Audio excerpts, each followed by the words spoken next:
3월 12일 목요일 하나님의 말씀을 여러분과 나누도록 하겠습니다. 본문은 마가복음 5장 21절에서 43절입니다. 제목은 예수님의 접촉이 없어도 예수님을 접촉하라 라는 제목입니다. 우리가 얼굴을 대면하면서 말씀을 나누지는 못하지만 하나님께서 오늘 말씀을 통해서 여러분을 대면하고 있음을 꼭 믿으시기를 바랍니다. 우리는 현실적인 문제가 있으면 예수님을 모시고 현실적인 문제의 자리에 초대하고 싶을 때가 많습니다. 그러나 항상 기억해야 될 것은 예수님을 통해서 문제를 해결받는 것도 중요하지만 우리의 신앙의 대상이 예수다라는 것. 그 말은 우리가 관계를 맺고 교제를 맺고 있는 분이 예수다라는 것에 대한 이해를 잊지 않는 것이 중요합니다. 이런 부분들을 오늘 저는 본문을 통해서 나누고자 합니다. 오늘 본문은 회당장 야이로가 딸을 고쳐달라는 이야기로 시작되고 또 고치기 위해서 이동하는 중에 힐루증 여인이 등장해서 고침받는 장면이 등장합니다. 그리고 마지막에 회당장 야이로 딸이 죽었다가 살아나는 장면이 기록되어 있습니다. 샌드위치 구조죠. 그리고 이 재미있는 사건들은요, 크게 회당장 야이로와 힐루증 여인 이야기인데 두 가지 내용 속에 공통적인 이야기들이 굉장히 많습니다. 그것은 여자라는 것, 그리고 딸, 10이라는 숫자, 그리고 무리들, 그리고 두려워한다, 믿음, 이런 단어들이 공통적으로 등장합니다. 두 가지 사건이 따로 떨어져 있는 것처럼 보이지만 오버랩되면서 하나의 어떤 내용으로 통합되는 그런 어떤 모습이 있다는 것을 우리가 조금 느끼면서 본문을 읽어볼 필요가 있을 것 같습니다. 가장 먼저 우리가 어제 훌륭한 목사님께서 말씀을 전하셨던 것 같이 예수님은 마가복음 5장에 데가볼리 그라사인 지방에 도착했습니다. 그 지역은 이방 지역이었습니다. 이방 지역에서 귀신을 쫓아내고 난 다음에 배를 타고 이동해서 오늘 본문에 도착을 합니다. 건너편으로 온 것이죠. 거기에 해변에 많은 사람들이 모일 때에 그때 회당장 야이로도 도착합니다. 성경 본문에 마가복음에서는 사람의 이름을 기록하는 경우가 많지는 않습니다. 그 중에서 오늘 본문에 회당장의 이름을 기록하는데 야이로, 그 이름은 그가 살리리라. 야이로는 자신의 딸이 아픈 것을 알고 예수님에게 나와서 무릎을 꿇고 정중하게 요청합니다. 그 위에 손을 얹으사 그로 구원받아 살아나게 도와주세요 라고 요청합니다. 정말로 회당장 자리에서 그 지위가 있고 어떻게 보면 한 사람의 유대인으로서 감당해야 될 그 자리, 쉽지 않은 그 자리에서 모든 지위를 내려놓고 자존심을 버리고 무릎을 꿇으면서 예수님에게 요청한다. 참 어려운 일들인데 그러나 회당장 야이로는 그 일을 합니다. 그러나 겸손하고 공손하지만 그가 할 수 없었던 것은 누군가를 치료할 수 있는 능력은 없었습니다. 회당의 문을 열고 지키고 또 청지기 역할을 하면서 많은 유대인들을 초대하고 또 그 자리에서 예배 드릴 수 있는 보조적인 역할을 하면서 훌륭한 자리에 앉아 있지만 그는 할 수 없는 일들이 있었습니다. 그런 가운데 예수님의 도움이 절대적으로 필요한 것이죠. 그런 가운데에서 예수님을 모시고 오늘 본문에서 이동합니다. 어떤 문제를 위해서요? 오늘 직면한 딸의 문제, 딸이 아파하는 것을 고치기 위해서 현재의 자리, 오늘의 자리, 지금의 자리로 예수님 모시고 가고 있습니다. 이 장면을 잘 기억하십시오. 그 가운데에서 혈루증 여인이 등장합니다. 12년 동안 혈루증에 걸려서 의사들을 찾았지만 몸에 오히려 고치면 그냥 더 중화해졌습니다. 가지고 있는 것도 다 소비한 그런 상황입니다. 의사로부터 못 고쳤다는 것이 아니라 괴로움을 받았다라고 말합니다. 어떻게 보면 많은 의사들이 그 여인의 돈을 약탈했던 그런 모습도 없지 않아 있었지 않았을까 우리가 생각해 볼 필요가 있습니다.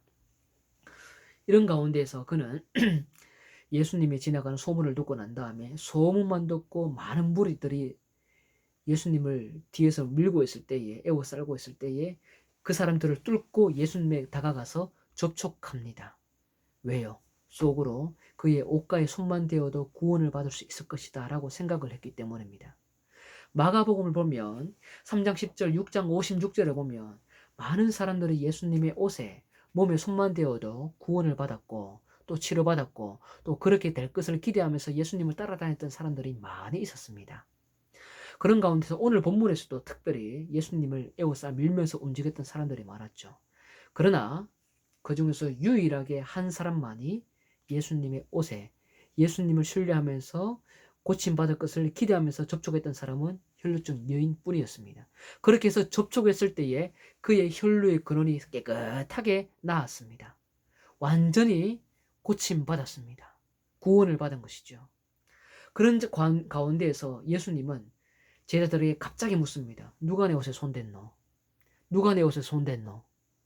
제자들이 묻습니다. 무리들이 에워싸 밀고 있는데요. 무리들이 예수님의 옷에 몸에 손을 대고 있는데요 라고 말을 하고 있는 거예요. 그러나 예수님은 알죠. 누군가 특정한 사람이 자기 몸으로부터 능력을 요구했다는 사실을 알고 있습니다. 그때에 두려워 떨면서 몸이 깨끗하게 나았던 이 혈루증 여인이 다가가서 사실대로 말합니다. 제가 그랬습니다. 그때에 예수가 한 문장을 이야기합니다. 그 말이 뭐냐면 딸아, 네 믿음이 너를 구원했다. 혈루증 여인은요, 예수님하고 대화한 적이 한 번도 없습니다. 예수님은 그녀에게 무언가를 선포했던 적도 없었습니다.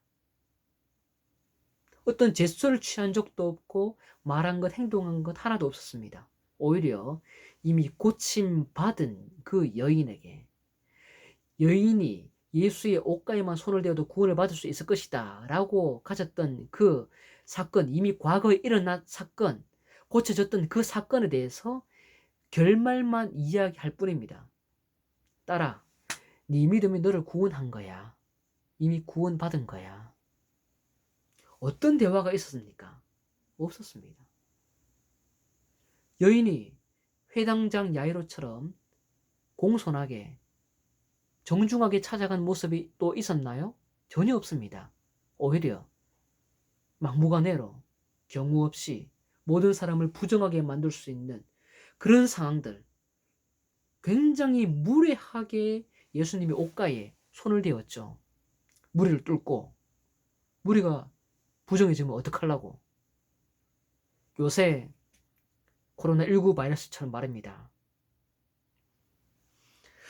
이런 가운데에서 여인은 예수와 접촉한 특별한 어떤 대화의 어떤 장면은 없었지만 예수를 접촉함을 통해서 친히 구원받았습니다. 그래서 예수가 뭐라고 이야기하냐면 딸아 라고 이야기를 합니다. 네 믿음이 너를 구원한 거야. 구원했다. 그 딸은요, 졸지에 혈루증 여인, 부정한 입장에서 가장 깨끗하게 나은 한 여인으로 변화됩니다. 어떻게 해요? 하나님의 딸로 말입니다. 대단하죠. 아무도 주목하지 않고 아무도 그들도 보지 않던 그 여인은 졸지에 하나님의 딸이 됩니다. 예수님을 신뢰하고 예수님을 사랑하고 소문만 듣고도 예수님의 옷가에 접촉하면서 예수님을 따라갔던 그 사람은 구원받은 한 사람이었고 그는 하나님의 자녀가 되었습니다. 놀라운 은혜의 사건이 일어나는 것이에요. 이 장면이 일어나고 난 다음에 대화를 할 때에 그때에 안타깝지만 여기서 회당장 집에서 회당장의 야이로에게 찾아와서 딸이 죽었습니다 라고 말합니다. 그때 예수님이 말합니다. 두려워하지 말고 믿기만 해라. 두려움, 믿음, 이 단어는 이미 앞에서 혈루증 여인이 가지고 있었던 그 감정과 믿음과 똑같은 단어예요. 누가 내 옷에 손대었어? 라고 물었을 때에 여인이 두려워하면서 떨면서 예수님을 찾아갔죠. 네 믿음이 너를 구원했어.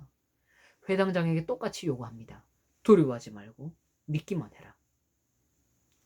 그리고 예수님은 3명의 제자들과 함께 집 안으로 들어갑니다. 딸이 있는 곳으로 들어갑니다. 3명의 제자들과 함께 갑니다. 이 3명이 중요합니다. 마가복음 읽어보면요. 예수님은 12제자를 선택하지만 그 중에서 특별하게 3명을 선택해서 특별한 사역을 함께 보도록 초대하는 자리가 있습니다. 그 자리가 오늘 본문에 야이로 회당장 딸이 죽다가 살아나는 장면, 그리고 변화산 사건, 그리고 감람산 기도입니다. 그 사건을 통해서 예수님은 3명에게 특별하게 가르치려는 계시의 사건이 있죠. 그런 가운데서 오늘 본문에 특별한 이 자리라는 것을 우리가 기억하게 합니다. 특별한 자리에 들어가는데 많은 사람들이 비웃죠. 비웃습니다. 예수님 뭐라고 이야기합니까? 죽은 것이 아니라 잔다. 많은 사람들이 비웃습니다. 그런데 예수님은 그에게 가서 뭐라고 이야기합니까? 달리다굼 소녀야 일어나라 라고 이야기합니다. 그래서 진짜로 살아납니다. 대단한 사건이 납니다. 3명은 졸지에 무엇을 봅니까? 예수님의 특별한 사역을 봅니다. 죽음에서 살릴 수 있는 그 은혜의 사역들을 행할 수 있는 분이 누구냐면 하나님의 아들로 이 땅에 오신 복음의 시작 예수 그리스도라는 것을 가르쳐주고 있습니다. 대단한 사건입니다. 여기서 중요한 것은 마가가 기록하는 한 문장이에요. 그 문장이 뭐냐면 소녀가 곧 일어나서 그러니 나이가 12살이라. 일어나서 그 나이가 뭐냐면 12살. 처음부터 12살이라고 가르쳐주지 않고 부활하고 살아나서 걸었을 때에 12살이라고 강조하고 있습니다. 10이라는 숫자, 12살이라는 숫자는요, 유대인에게 있어서 성인이 되어지는 시점입니다. 12살 때부터 나름대로 성인으로서 어떤 구실을 하고 있다라고 스스로 이해하고 그렇게 문화 가운데 결혼 문화로 이어지게 됩니다. 그렇기 때문에 10이라는 숫자는 특별한 삶을 위해서 재도약하는 인생의 시작이라고 이야기를 할 수가 있겠죠. 그런데 걷기 시작할 때 다시 살아난 그날, 그게 뭡니까? 결혼의 시점, 특별한 그 시점이 되었다라고 이야기를 하고 있습니다. 야이로에게 이런 특별한 경험을 통해서 하나님께서 예수님께서 무언가를 가르치고 또 이 독자들에게 가르치는 내용이 무엇일까 우리가 고민할 필요가 있습니다. 야이로에게 있었던 것은요, 딸에게 예수님을 모시고 가서 아픈 현장에 예수님을 접촉시켜서 딸의 문제를 고치는 것, 그것이 참 소중했습니다. 그런데 중요한 것은 직접 예수를 접촉한 혈루증의 여인의 믿음이 굉장히 소중하다는 것을 먼저 가르치고 있습니다. 그런 믿음을 가지고 두려워하지 않고 그런 믿음을 가지고 믿기만 해라 라고 했을 때에 직접 예수님은요, 그 죽은 자를 살려냅니다. 달리다굼 소녀 일어나라. 그렇게 해서 살아났을 때에 소녀가 걷기 시작하자 그 나이라고 이야기하기를 12살이라고 이야기를 합니다. 모든 연약한 이 환경들 속에서 하나님은 부활의 권능, 새로운 탄생의 역할들을 감당해서 하나님의 또 다른 사역을 만드는 이 일들, 예수님을 접촉하는 그 순간을 통해서 나타난다는 것을 기억하라는 것이죠. 마가복음은 AD 70년 전에 기록이 되어 있습니다. 그 당시에 굉장히 이 유대인들 로마로부터 핍박도 심했고, 기독교인의 핍박도 심했고, 유대인들은 나름대로 자기 종교를 추구하면서 살아가는데 종교 지도자들은 정치와 손잡은 사람도 많아 있었지만 이 바리새인들 같은 경우는 정치와 손은 안 잡았지만 그러나 나름대로 자기 의를 위해서 살아갔던 사람이 너무나 많았습니다. 그런 가운데에서 아름다운 의인이 없었고 종교 지도자가 없었고 의사가 없었습니다.